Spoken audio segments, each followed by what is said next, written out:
Hey guys, Jano0, how you doing? I hope all is well in YouTube land, whatever part of the world that you are in. Um, I have had some questions, and my buddy Lee Morgan, who's been a long-time subscriber, suggested that I do a series of videos on basic canning, introduction to cannings, jars, canners, types of canning, so on and so forth, which I think is a good idea, and so that's what I'm going to do. Thank you very much, Lee, for the suggestion. Now, keep in mind, having said that, I am not an expert in any type of food preservation. I'm not a food scientist. I do not hold an advanced degree in theoretical cannerology or any of that kind of crap. I'm just a dude. But this is what I do, and this is how I use my canners, and these are the types of canners that I have. First and foremost, the some of the resources that I use to look up reference material in. Uh, the first one, and I highly recommend it, is the Ball Blue Book Guide to Preserving. It's got tons of great information in it, and this is usually my go-to book as far as canning and preserving something. Secondly, I have my the All-American book that came with my All-American canner when I bought it, and it gives a lot of great information about pressure cooking and pressure canning.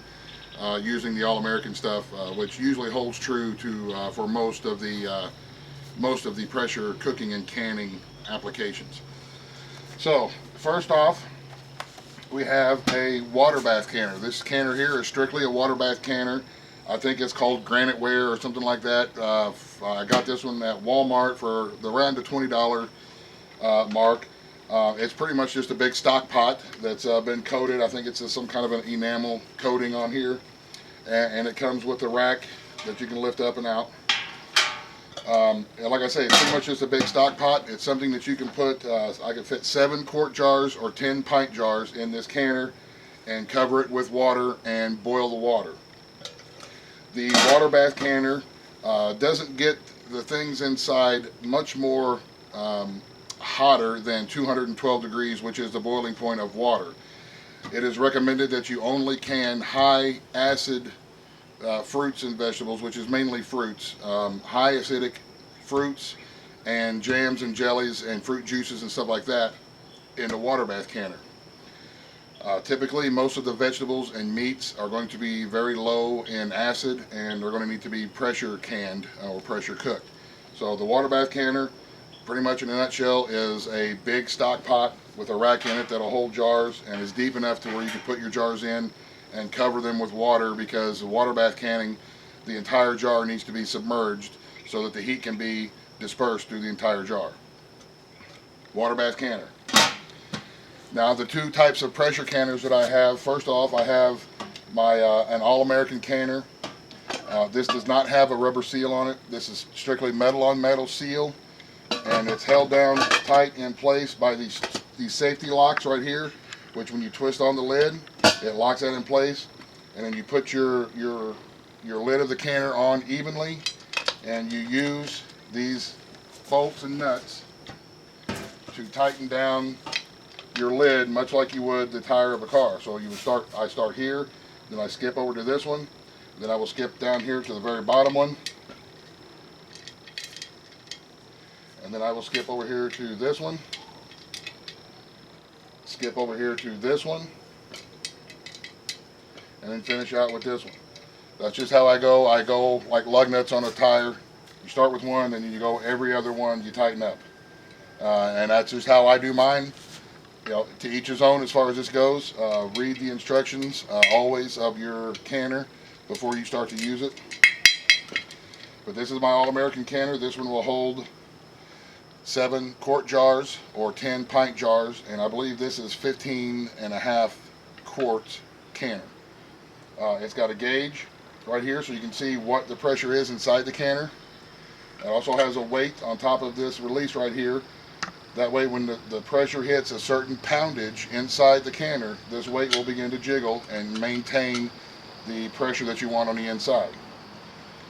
Now, most pressure canner manufacturers will recommend that you put between 2 and 3 inches of water in the bottom of your canner. Now, what the pressure canner does is it heats up the water, and the water starts to boil. When water boils, it releases energy in the form of steam, which is an air.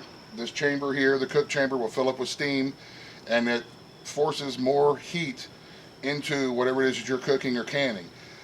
So the boiling water will be 212 degrees, but the pressure, since it's in a gas form, will be hotter than 212 degrees. And depending on your type of canner and what type of canning you're doing, depends on how hot it will get. But that gas will either evenly penetrate the food that you're cooking or the jars that you're canning in order to increase the temperature of your cooking or canning item, so that it can be sure to destroy any kind of the spoilers, so to speak, which is bacteria, mold spores, any kind of things that'll make your food go bad while you're preserving it. So this is the All-American canner. This type of canner right here is made by Presto. This is a, I believe this is a 23 quart canner. This will hold 7 quart jars, but it will also hold 20 pint jars. So if we're making big batches of jellies or big batches of salsas and stuff like that in pint jars, we can use this. These can be used as water bath canners, and they can be used as pressure cookers. Some of the pressure cookers that have like the plastic tops and they're automatic cookers and so on and so forth, I would not recommend canning in them. I would recommend something that says manufacturers recommend for canning, those types of things like that. So like I say, whenever you're buying something, make sure you read the labels and make sure you read the box to see whether or not the manufacturer will recommend it for canning as well. Now this type of canner has got the lid that kind of, it gives a quarter turn when it latches down. These teeth here will catch these bottom teeth on the bottom. It has a rubber seal on it, which needs to be maintained to keep it clean, so that you can make sure that you have a good seal to build up the pressure that you need. This also will come with a gauge and a weight to tell you what your pressure is inside your cook chamber.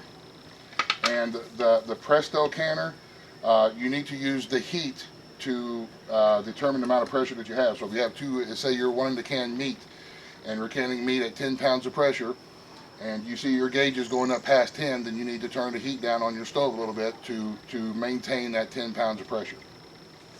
Whereas on the All-American, this thing here will jiggle, and it will release pressure and maintain the weight that you have on here. This comes with a 5, 10, and a 15 pound weight.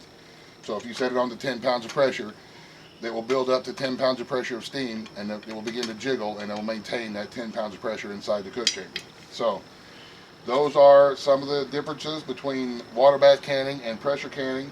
These are the canners that I use. You want to make sure, if you're going to use just a big stock pot to water bath can things in, make sure you have a rack or something that will fit in the bottom of the canner.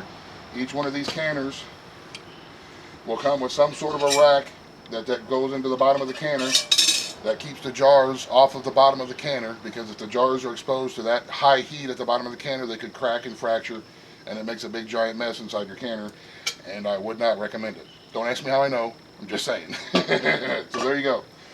Okay guys, I hope that helps. A quick chat about canning and types of canners and what kind of resources I have. There's all kind of websites out there that you can look at for canning recommendations and so on. There's about, 653 bazillion canning videos on YouTube. There's lots of good ones out there. So I will start the next video of this series about home canning. I'll talk about jars and lids and rings and so on and so forth. The stuff that I use, like I say, I'm not an expert. This is just stuff that I use when I can and preserve our food. So I hope this helps. If it helps, give me a thumbs up and let me know. And we'll see you in the next video. If I can do it, you can do it. Thanks for watching. God bless. The end. Buzz, buzz. The end.